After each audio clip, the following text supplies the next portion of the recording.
What up, everybody? This is Jason, and I haven't done one of these videos in a while, so thought I'd go ahead and do one real quick.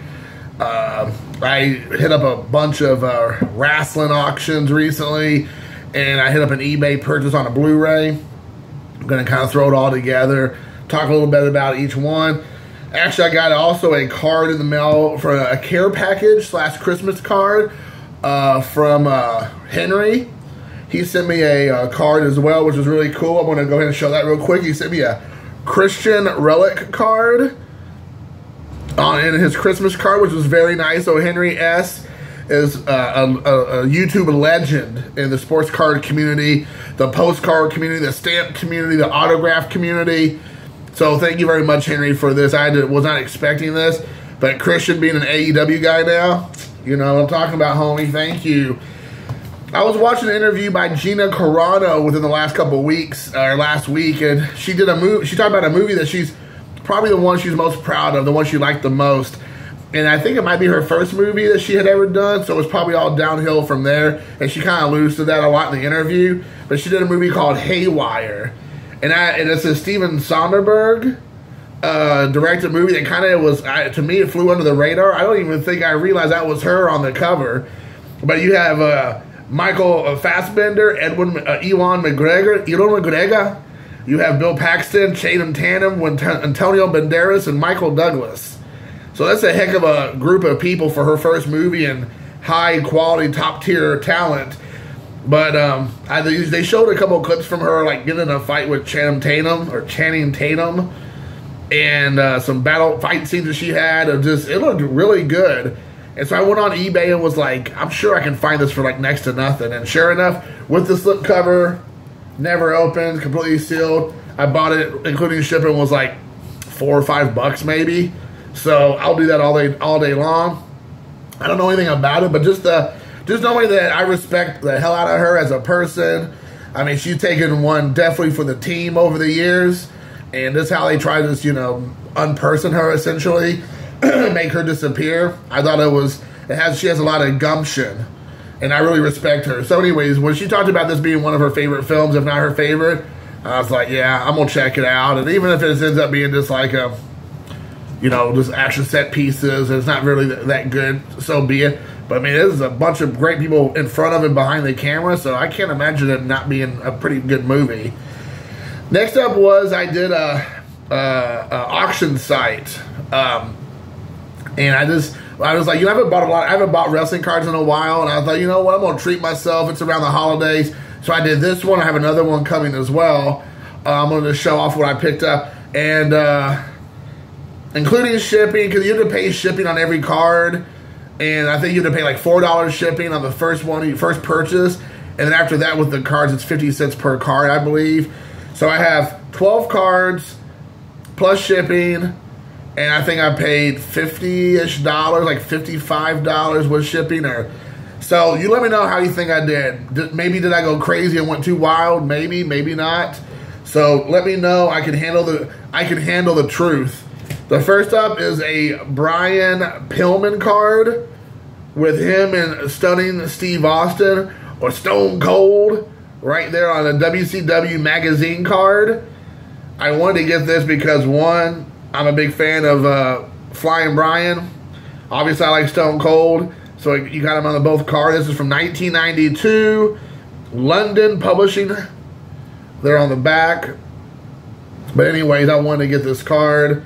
I never had any Flying Brian original during his actual wrestling days, and I don't think I had a card this old of Stone Cold Steve Austin either. So this might be my oldest card for both of those guys. Let's see, next up was, I'm kind of going through, I kind of want to, there's a little bit of a rhyme or reason. Next one up was a Chief J. Strongbow mini parallel superstar card. I didn't have any of these. I love these Allen and Ginter cards, as you know, as a sports card collector, baseball card collector. I love Ginter. And this one here is a Ginter back. I don't know if it made a difference. They didn't say anything during the actual auction if these were different variations, like Ginter backs. They have the actual number, like card 47 with some stats on the back. I don't know. So I don't know if they have polar bear backs and all different kinds of backing, you know. But anyway, there's a Chief J Strongbow, which I did not have. Next one up is a Iron Sheik mini parallel of Iron Sheik on Allen and Ginter that I did not have, so I'll just show the back again. Maybe they're all like this. Here's the Allen and Ginter back, so maybe they're all that way. Maybe it's not anything special. So there's that one. Let's see what else I have here. Kind of want to save some, maybe some of the. Oh, here's the one cool. Jake the Snake Roberts, also the mini. Allen and Ginter, they have to be the same because there's the same. That's 3 in a row. So I doubt I got 3 parallel mini Ginter backs. I would be probably wishful thinking. As most of you all know, I'm a big Jason Snake Roberts fan. He's probably my favorite heel of all time, definitely from the 80s and early 90s. But I've always been a big fan. I met him one time. I've talked about this a little bit before. I might have to bring it up again.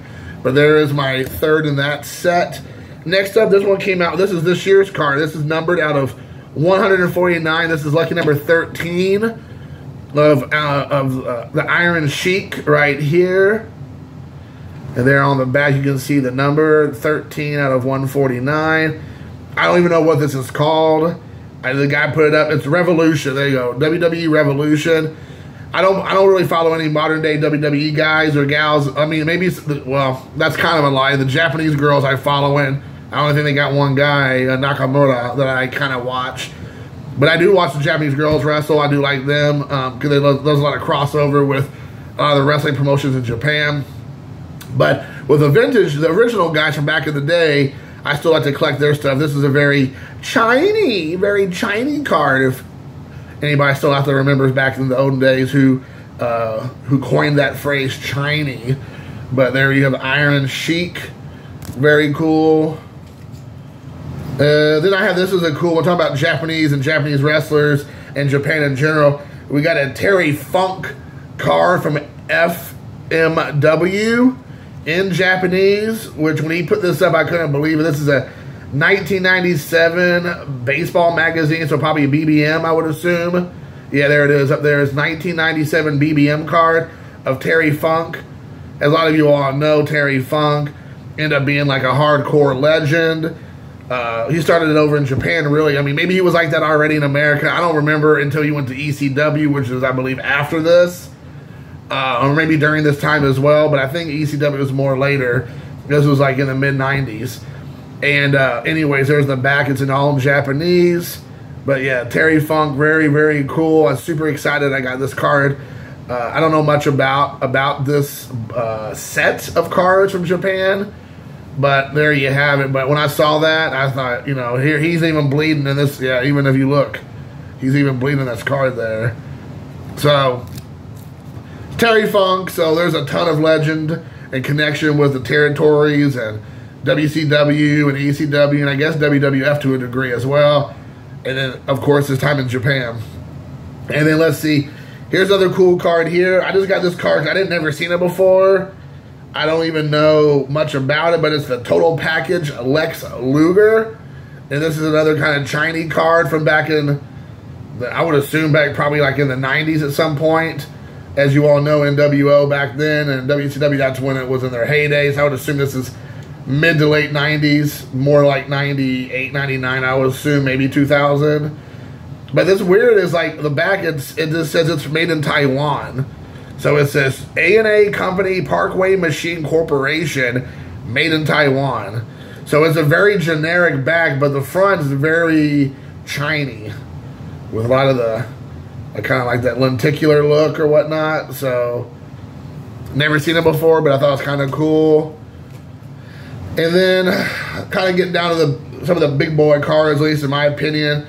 I don't think I've had one this nice. This is a Andre the Giant against John Studd, Big John Studd, Giants in Action card. I have one just like this, but it's kind of, you know, worn, to say the least. It has some real soft corners. I mean, I know this one's off-center, but the other one's super off-center. Like, it's way over here, like, into the actual print. You know, it's in the actual picture. Like, it was like, there's no white at all. I mean, these cards were terrible or notorious for having just, like, terrible condition issues. But when he showed this off, it had really 4 nice sharp corners. The picture like was really good. The registration on the picture looked good. Andre the Giant looks great in this picture. Big John Studd's taking a foot to the chest there, it looks like. And I mean, of course, it's off center, but it's good. The back's nice and clean as well. So I think I got that for $1.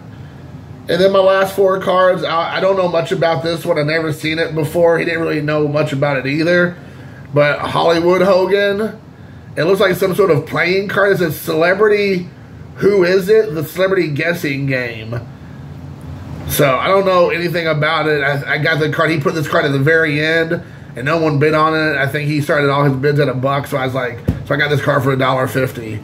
I mean, this could be a quarter card. It could be a $5 card. I have no idea. It could be worthless. But, you know, I'm a big fan of Hulk Hogan. I'll say it out loud, even though it's not the cool thing to do anymore. Everybody likes to crap on Hogan. But in my mind, still a legend. Next up was a numbered out of 75 Asuka relic card. Like this is almost like a jumbo relic, I guess. Right here, that's a huge piece of relic. It says it's a matte relic out of 2020 WrestleMania 36. So there you go. I'm a big fan of Asuka. She's one of those wrestlers who can lose and it doesn't hurt her popularity. A couple of wrestlers, they start losing too much, they kind of like their stock goes down. But Asuka, for whatever reason, she always just holds her value, like not just as a collector level, but as a wrestler on the ring. Like I would love to see her wrestle more. I feel like she hasn't wrestled a lot recently. I don't watch WWE a lot. I usually watch highlights people talk about, but I don't hear anyone really talk about Asuka all that much. I think she's around, but I don't know how much she's wrestling. So anyways, I think I got this for like $3 or $4. A lot of her relic cards and like more high-end cards can go for quite a bit. So if we're getting it for $3, yep. Talking about the Japanese wrestlers, this one is Io Shirai. There's an autograph, on-card autograph. Let's see what year this come out. Does it say 2020? So this card is awesome. I think her autograph's amazing. It's such a good-looking autograph. That's definitely, you know, I mean, there's definitely Japanese in there, but I'm not for sure exactly what all the connection is. But anyways, there you have her. And I've always enjoyed her as well in the ring. I think she's very cool. I like her. The Japanese wrestlers, you can tell they really reckless abandonment when they're out there. They are not scared to mix it up and put their bodies on the line. So there you go. Io Shirai. She has that one of those Japanese names, always like so many vowels. Even though I'm pretty good at Japanese, I'm always like, is it Io Shirai? Is it Io Shirai? Well, this one I can spell, or I can pronounce, and I can spell. It is a out of 50. I didn't realize. I don't know if he even mentioned if it was a numbered card, but it was 32 out of 50, and it's an autograph of the Dynamite Kid. Look at that off this Leaf product. But the Dynamite Kid, this is awesome. As you can tell on the back, it's numbered there. I think it says 32 out of 50. Is that, yeah, 32 out of 50. Where there you have it. The Dynamite Kid. Again, I couldn't believe I got this card for, I think, $7 maybe.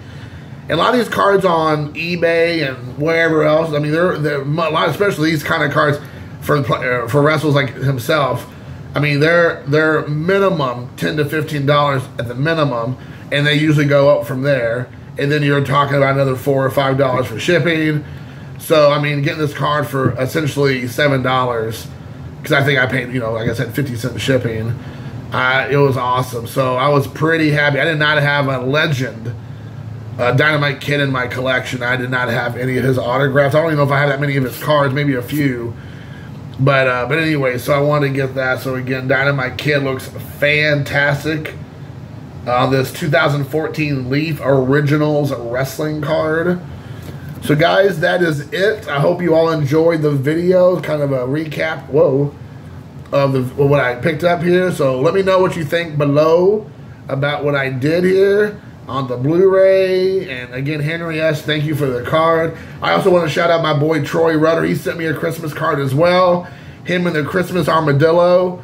So if you know, you know. I didn't know. Apparently that's a Friends thing from the TV show Friends. But unfortunately it was lost on me because I am not a Friends fanatic.